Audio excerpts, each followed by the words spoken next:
발표를 드리겠습니다.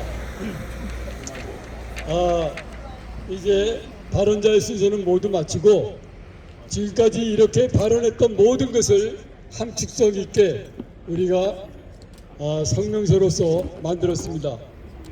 예전에 2차, 3차와 조금 다르게 그때 이미 자료를 많이 드렸기 때문에 오늘은 이 내용이 주로 그 직무간사의 잘함에 있어서 감사를 드리고 격려도 하고 이런 내용들이 조금 더 많이 있을 것으로 됩니다. 우리 국가방송국 시민연합의 대표이신 김영신님께서 성명서를 낭독해 주시겠습니다.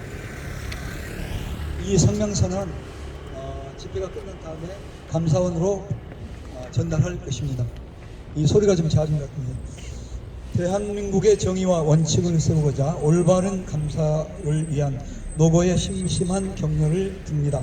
사람이 자신의 능력과 잠재력을 아낌없이 발휘하여 능력만큼 대우받고 일한 만큼 소득을 창출하여 경제적 빈곤을 탈출하고 인권을 보장받고 종교적, 정신적, 육체적 자유를 누리며 인간다운 삶을 살 수 있는 것은 자유민주주의라는 정치체제와 그것을 구현하는 공정하고 공영정대한 법치주의에서만 가능한 것입니다. 하지만 자유민주주의는 말 그대로 자유를 추구하기 때문에 악한 목적을 가진 정치 세력이 언론을 장악하고 자유와 인권을 가장하여 거짓으로 대중을 선동한다면 쉽게 허물어질 수 있는 제도적 취약점이 있습니다.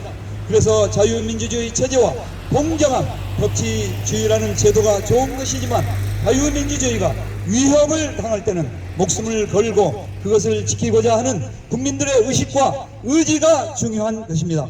그러므로 자유민주주의와 공정한 법치주의를 지키는 일은 국민들의 가장 큰 의무입니다. 그러나 지금의 대한민국의 자유민주주의 체제와 법치주의는 민주화 인권으로 가장한 김일성주의를 추구하는 주사파 운동권이라는 악성 종양과 같은 사악한 정치 세력들에 의해 서서히 와해되기 시작하여서 급기야 문재인 주사파 정권 하에서 속수무책으로 무너지는 것을 보았습니다. 문재인 전 대통령은 5년 전 취임사에서 한 번도 경험해보지 못한 나라를 만들겠다고 하면서 사람이 먼저인 세상, 기회는 균등하며 과정은 공정하고 결과는 정의로운 나라를 만들겠다고 하였습니다. 그러나 결과는 어떻게 되었습니까? 그는 지금껏 한 번도 경험해보지 못한 가장 불공정하고 정의롭지 못한 내로남불의 국가 파괴 행위를 저질렀습니다. 이는 아예 대한민국의 자유민주주의와 법치를 난도질한 것과 다름없는 일입니다. 문재인 전 대통령은 9.19 군사합의를 통해 국가 안보를 파괴하였으며 한미일 군사동맹을 거부하고 친중 친북 행각을 벌임으로 한미동맹을 깨뜨렸습니다. 그의 임기 내내 북한과 중국의 불종적인 태도를 취함으로 애교 참사를 빚었으며 국격은 바닥으로 떨어졌습니다. 소주성이라는 경제 이론을 들고 나와 국내 기업들은 해로 내몰리고 시장 경제는 초토화되었습니다. 쓸데없이 25만 명의 공무원을 증원시키고 천조의 채무를 짊어지게 하였고 국가 재정을 파탄시켰습니다. 또 문재인 전 대통령은 자유민주주의 체제를 유지하는 가장 중요한 두 기둥인 헌법 시스템을 무력화함으로 삼권 분립을 허물어 한 번도 경험해 보지 못한 국가 파괴 행위의 주범이 되었습니다. 문재인 전 정권 및 주사파들은 언론을 장악하여 왜곡 조작을 일삼음으로 공정과 진실을 보도하는 언론방송의 사명을 유명무실하게 만들었습니다. 차별금지법 동성애 옹호로 사회 윤리와 규범을 흔들고 있으며 그의 임기 중 약 8,000개의 사회주의 법률을 발의 및 통과시켜 국민들의 의식을 사회주의식 의식구조로 소리 없이 세뇌시키고 있으며 다시 정권을 잡았을 경우 공산주의식으로 통치하기 위한 모든 기반을 가져놓은 것입니다.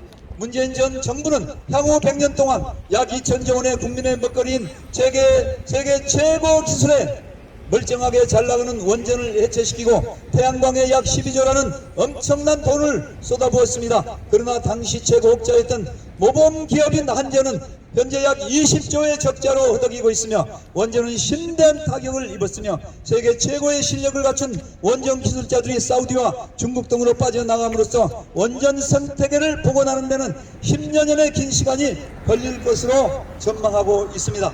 문재인 전 정부는 태양광 공약을 이행하기 위하여 전국에 2,500만 평의 산림을 훼손하였으며 약 4조 이상의 돈들이 무자격 사업자들에게 흘러들어간 정황이 속속 드러나고 있어서 그들의 국가 경영이라는 것이 완전히 국민을 기망하고 우롱한 것에 다름없는 것입니다.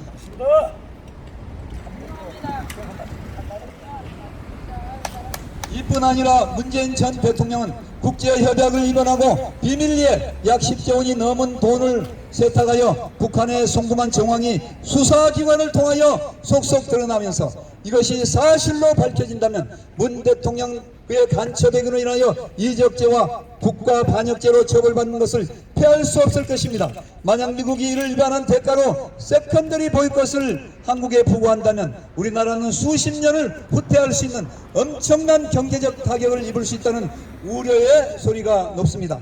문재인 전 대통령은 1948년 8월 15일 대한민국의 건국을 부정함으로써 국가 정체성을 회파시켰습니다. 종북주의를 기술한 교과서를 초중고에 도입시켜 학생들에게 종북주의를 심어주고 학생들의 머릿속에서 자유민주주의의 정체성과 바른 국가관을 지우는 작업을 하면서 학생들의 의식을 사회주의식으로 쇠뇌시키고 있습니다. 또한 코로나 방역이라는 명목으로 코로나의 확산 원인을 교회에 뒤집어 씌우고 교회를 마녀 사냥하여 교회에서 예배를 드리지 못하게 강권 통제함으로 종교의 자유를 박탈시켰습니다. 더구나 가장 참담한 것은 그러한 정권을 심판하고 올바른 정부를 선택하기 위한 국민의 마지막 권리인 선거 권리마저도 개입하였다는 강한 의혹들이 차고도 넘칩니다. 그래야 아무리 선거에서 이긴다 할지라도 개표에서 프로그램 조작을 통해 우파 진영이 이길 수 없도록 선거 시스템을 철저히 조작하여 국민들을 속이고 유린한 범죄를 저질렀던 것입니다. 그래서 그들은 50년 정당, 100년 정당, 20년 집권이라는 말을 공공연하게 사용하였던 것입니다. 2년 전에 유시민과 이해찬이 민주당이 약 180석을 차지할 것이라고 하였고, 이어서 유시민이 모 방송에서 3구 대선에서 민주당의 이재명 후보가 1% 차이로 이길 것이라고 단언하였는 바, 그런 말은 모두 프로그램 조작을 통한 부정선거가 계획되어 있었다는 것을 내부적으로 이미 알고 있었다는 것을 의미하는 것입니다. 이제 끝으로 지난 세 차례 기자회견 성명서를 통해 부정선거의 개괄적인 상황을 감사원에 전달하였으며 전 중앙선관위 한성천 노조위원장께서 자신이 근무 중에 수십한 부정선거의 자료들을 USB에 저장하였다가 지난번에 함께 제출한 바 있거니와 저희들은 뒤늦게나마 감사원이 선관위를 감사하게 된 것을 천만다행으로 생각하면서 감사원의 절대적인 지지와 응원을 보내는 바입니다. 아울러 감사원은 정파와 진영 논리에 휩쓸리지 말고 정의롭고 공정한 감사가 생명인 것을 알고 선관위가 그동안 저질렀던 직권남용, 증거인멸, 그리고 직원들의 양벌지정 위반 등 그들이 특권층이라도 된 듯이 시민들을 향한 안하무인격인